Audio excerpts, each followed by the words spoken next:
Hello दोस्तों, आज हम आपके लिए एक south Korean erotic psychological thriller movie को एक्सप्लेन करने वाले हैं जिसका नाम है द हैंडमेडन। ये मूवी 2016 में रिलीज हुई थी और इसकी IMDb रेटिंग 8.1 आउट ऑफ 10 है। ये मूवी बहुत ही ज़बरदस्त है, इसीलिए इसे 8.1 की रेटिंग मिली है। पर्सनली मुझे ये मूवी बहुत पसंद आई। कमाल का कॉन्सेप्ट और कमाल का डायरेक्शन, इस मूवी में सब कुछ परफेक्ट है। ये मूवी बहुत सारे अवार्ड्स भी जीत चुकी है और इसमें आपको रोमांस भी भर भर के देखने को मिलेगा। इस मूवी की कहानी को 3 पार्ट्स में डिवाइड किया गया है क्योंकि इसकी स्टोरी बहुत कॉम्प्लेक्स है, लेकिन आप टेंशन मत लीजिए। आपके लिए मैं इस मूवी को बहुत ही आसान तरीके में एक्सप्लेन करूंगा। बस आपसे रिक्वेस्ट है कि इस वीडियो को लास्ट तक देखिएगा और अगर आपको हमारी एक्सप्लेनेशन पसंद आए तो हमारी चैनल को सब्सक्राइब भी कीजिएगा। मूवी की शुरुआत 1930 से होती है जब कोरिया पर जापान राज करता था।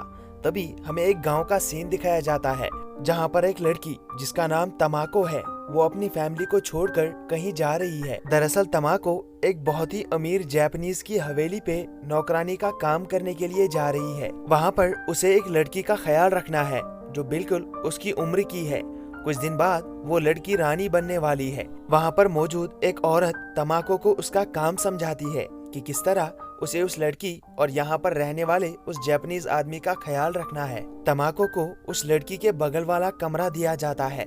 रात में जब सभी सो रहे थे तो उस लड़की के कमरे से अचानक चीखने की आवाज आती है। तमाको वहाँ पर चेक करने जाती है। वो लड़की नींद में डर रही थी। एक बुरा सपना देखने के कारण वो लड़की चीख रही थी। इस लड़की का नाम इज़ुमी होता है। उस लड़की को शांत करने के बाद तमाको रात में उसी के पास सो जाती है। अगले दिन ब्रेकफास्ट के बाद तमाको को इज़ुमी के पास ले जाया जाता है जहाँ पर वो इज़ुमी से मिलती है। इज़ुमी को जल्द ही पता चल जाता है कि तमाको को ना ही कोरियन ना ही जापानीज भाषा पढ़नी आती है। इज़ुमी तमाको से कहती है कि तुम्हें पढ़ना लिखना नहीं आता, कोई बात नहीं, सिर्फ एक चीज का ध्यान रखना कि मुझसे कभी झूठ मत बोलना। जल्द ही तमाको इज़ुमी का भरोसा जीत लेती है। इज़ुमी जब कमरे से बाहर जाती है तो तमाको उसके कमरे में मौजूद सारी चीजें चेक करती है। दोपहर में तमाको इज़ुमी के पास जाने की कोशिश करती है, लेकिन इज़ुमी के अंकल कोजोकी तमाको को उस एरिया में आने से रोकते हैं। इस एरिया में इज़ुमी और कोजोकी के अलावा किसी को जाने की अनुमति नहीं है। दरअसल उस एरिया में सिर्फ किताबें रखी हुई है। इज़ुमी को रोज कोजोकी एक किताब पढ़ने के लिए देता है, लेकिन उस किताब को पढ़ने के बाद इज़ुमी की तबीयत खराब हो जाती है। तमाको इज़ुमी का बहुत ख्याल रखती है। ऐसा लगता है कि जैसे ये दोनों एक दूसरे को बचपन से जानते हैं, जैसे ये दोनों एक दूसरे से प्यार करते हैं। एक दिन उस हवेली में फुहीवारा आता है। फुहीवारा वही आदमी है जिसने तमाको को यहाँ पर इज़ुमी का ख्याल रखने के लिए भेजा है। फुहीवारा को देखकर इज़ुमी बहुत खुश हो जाती है। फुहीवारा जानना चाहता था कि तमाको इज़ुमी का सही से ख्याल रख रही है या नहीं। तभी इज़ुमी उससे कहती है कि जब से तमाको इस हवेली में आई है तब से मैं बहुत खुश रहने लगी हूँ। यहाँ पर इस मूवी का सबसे पहला और सबसे बड़ा राज रिवील होता है। तमाको दरअसल कोई मेड नहीं है, बल्कि फुहीवारा ने उसे प्लान करके यहाँ भेजा है। तमाको असल में एक पॉकेट मार है और उसका असल नाम सुखी है। उसे एक ऐसी औरत ने पाल पोस कर बड़ा किया है जो अनाथ बच्चों को पाल पोस कर जापानीज रईसों को बेच देती है।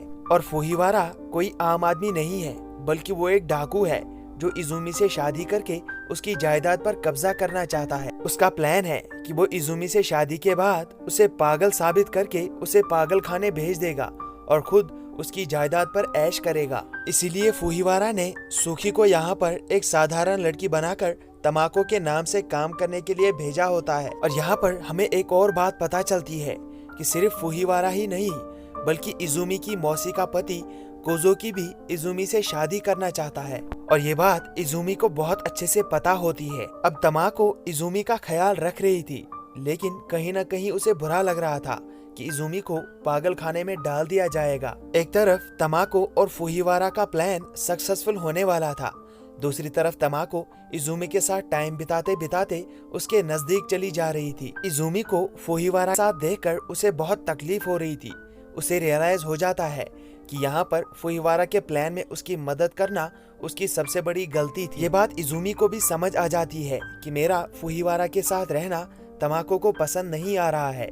इसीलिए वो रात में उसे अपने कमरे में बुलाती है और उससे कहती है कि मैं तुमसे प्यार करती हूँ। तमाको भी एक्सेप्ट करती है कि वो उससे प्यार करती है। इसके बाद दोनों मिलकर संभोग करते हैं। फुहिवारा जल्दी से इजुमी को भगाकर उसके साथ शादी करना चाहता था, लेकिन तमाको उसे रोक रही थी। ये बात फुहिवारा को पसंद नहीं आती। फुहिवारा तमाको पर बहुत गुस्सा करता है। अब तमाको इजुमी के पास जाकर उसे समझाती है कि उसे फुहिवारा के साथ जल्दी शादी कर लेनी चाहिए, लेकिन इजुमी इसके लिए एक शर्त रखती है। वो कहती है कि शादी के बाद तमाको को उसके साथ जापान जाना पड़ेगा और मजबूरी में तमाको को इजुमी की शर्त माननी पड़ती है। अब कोजोकी एक हफ्ते के लिए अपने घर को छोड़कर कहीं दूर जा रहा था और इसी बीच फुहिवारा ने इजुमी को भगाने का प्लान बनाया, लेकिन कोजोकी ने जाने से पहले इजुमी से कहा कि बेसमेंट को याद रखना। और ये बात सुनकर इजुमी बहुत ज्यादा डर जाती है। लेकिन रात में इजुमी, फुहिवारा और तमाको उस हवेली को छोड़कर भागने में कामयाब हो जाते हैं। तमाको को समझ आ जाता है कि इजुमी इस सब से खुश नहीं है। फुहिवारा उन दोनों को लेकर एक जंगल में चला जाता है जहाँ पर एक घर बना हुआ था। वहाँ पर वो इजुमी के साथ शादी कर लेता है। तमाको अभी भी इजुमी का बहुत ख्याल रख रही थी और रात में ये दोनों फिर से संभोग करते हैं, लेकिन फुहिवारा को इन दोनों पर शक हो जाता है कि कहीं ये दोनों यहाँ से भाग न जाएं। इसीलिए वो एक औरत को इन पर नजर रखने के लिए कहता है। खाली टाइम में इजुमी तमाको को उसके कपड़े पहनाती है, लेकिन अब तमाको अनकंफर्टेबल हो जाती है क्योंकि अभी तक फुहिवारा ने इजुमी को पागल खाने नहीं भेजा था। अगले दिन फुहिवारा इजुमी के घर से सारे पैसे और कुछ एंटीक किताबें चुरा कर ले आता है, जिनकी कीमत मार्केट में बहुत ज्यादा थी। और अब कुछ दिन के बाद इजुमी की दिमागी हालत खराब होने लगती है, इसलिए फुहिवारा पागल खाने से कुछ आदमियों को बुलाता है जो तमाको से बहुत सारे सवाल पूछते हैं। अब कुछ टाइम गुजरने के बाद तमाको और फुहिवारा इजुमी को लेकर पागल खाने चले जाते हैं, लेकिन इस दिन इजुमी अपने कपड़े तमाको को पहना देती है और खुद नौकरों के कपड़े पहन लेती है, जिस वजह से पागल खाने के कर्मचारी तमाको को इजुमी समझकर उसे कैद कर लेते हैं। और यहाँ पर मूवी का दूसरा राज रिवील होता है कि अभी तक जो कुछ भी चल रहा था वो इजुमी और फुहिवारा का प्लान होता है। दरअसल फुहिवारा और इजुमी तमाको को अपने फायदे के लिए इस्तेमाल कर रहे थे क्योंकि वो बहुत भोली होती है, और यहाँ से हमें इजुमी की कहानी दिखाई जाती है। दरअसल इजुमी की मौसी का पति कोजोकी बचपन से ही इजुमी को टॉर्चर करता था और उसे एक बंद कमरे में अंधेरे में रखा जाता था। दरअसल इजुमी की मौसी अपने पति कोजोकी के कहने पर जापान के कुछ अमीर आदमियों को अडल्ट कहानियां सुनाया करती थी। कोजोकी जबरदस्ती उससे ये काम करवाता था और मजबूरी में उसे इजुमी को भी ये सब सिखाना पड़ता था। कोजोकी हर दिन इजुमी की मौसी यानी अपने पति और इजुमी को टॉर्चर किया करता था। कुछ टाइम बाद इजुमी की मौसी की दिमागी हालत खराब हो जाती है। वो उस हवेली से बहुत बार भागने की कोशिश करती है, लेकिन हर बार कोजोकी उसे कैद कर लेता है। और एक दिन इजुमी की मौसी मौका देखकर सुसाइड कर लेती है। इस बात से इजुमी को बहुत दुख होता है और मजबूरी में इजुमी को उनकी जगह पर वो अडल्ट कहानियां सुनानी पड़ती है। वहीं पर इजुमी की मुलाकात फुहिवारा से होती है। फुहिवारा को पता चलता है कि जिन किताबों में से इजुमी वो कहानियां सुनाती है वो किताबें एंटीक हैं, उनकी कीमत सोने से भी ज्यादा है। और कहानियां सुनाने के बाद उन किताबों को नीलामी में बेच दिया जाता है। नीलामी के बाद कोजोकी फुहिवारा को अपने पास मिलने के लिए बुलाता है और हमें पता चलता है कि फुहिवारा दरअसल कोजोकी को उन असली किताबों की डुप्लीकेट्स बना के देता है और कोजोकी उन्हीं डुप्लीकेट किताबों को असली किताबों से भी ज्यादा कीमत पर बेचता है। असली किताबों को उसने एक ऐसी जगह छुपा कर रखा था जिनके बारे में कोजोकी के अलावा किसी को भी पता नहीं था। लेकिन इजुमी इन दोनों की बातें सुन लेती है। उसे कोजोकी और फुहिवारा के प्लान के बारे में पता चल जाता है। फुहिवारा जब इजुमी से मिलता है तो उसे समझ आ जाता है कि वो इजुमी को किसी भी हालत में इम्प्रेस नहीं कर पाएगा क्योंकि वो अंदर से मर चुकी है।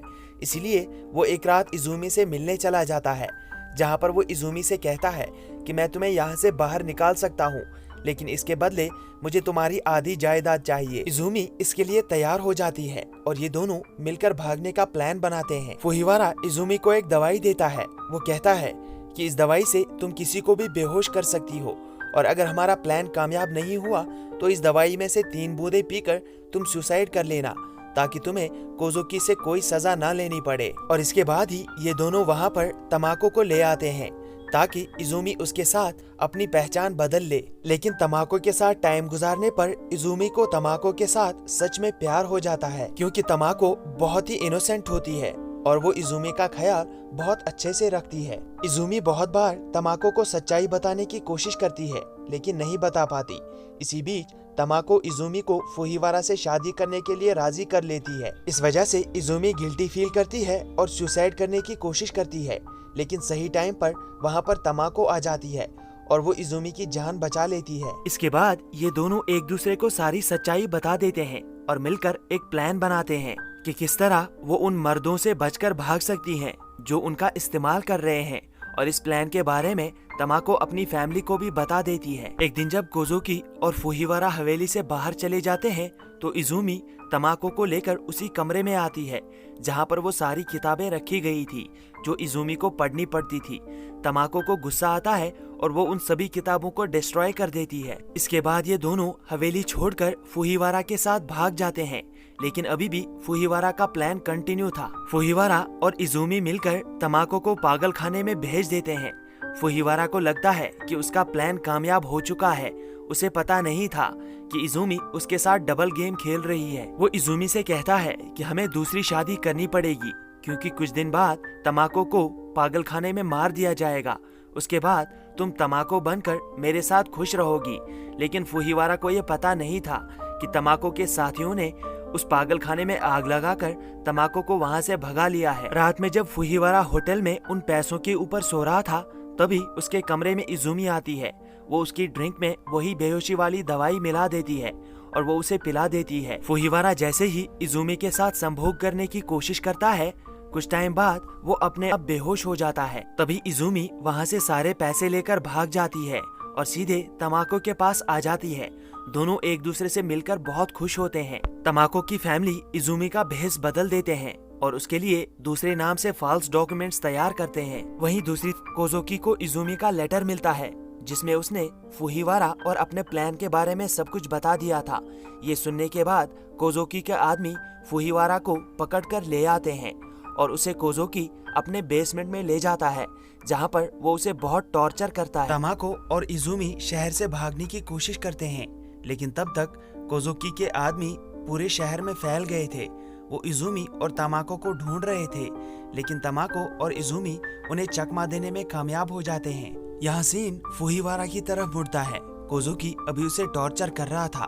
तभी फुहिवारा एक सिगरेट जलाकर पीने लगता है और कोजोकी को एक नई स्टोरी बताता है जिसमें वो कहता है कि उसने इजुमी के साथ संभोग किया, जबकि सच्चाई ये है कि इजुमी ने उसे अपने पास भी आने नहीं दिया। कुछ टाइम बाद कोजोकी को रियलाइज होता है कि फुहिवारा जो सिगरेट पी रहा है उसमें मर्क्यूरी भरा हुआ है। उसके धुएं की वजह से कोजोकी और फुहिवारा दोनों वहीं पर मर जाते हैं और यहाँ इजुमी और तमाको शहर से दूर भागने में कामयाब हो जाते हैं, जहाँ पर वो एक दूसरे को एक्सेप्ट करते हैं और अब ये दोनों साथ ही रहेंगे। और इसी के साथ ये मूवी समाप्त होती है।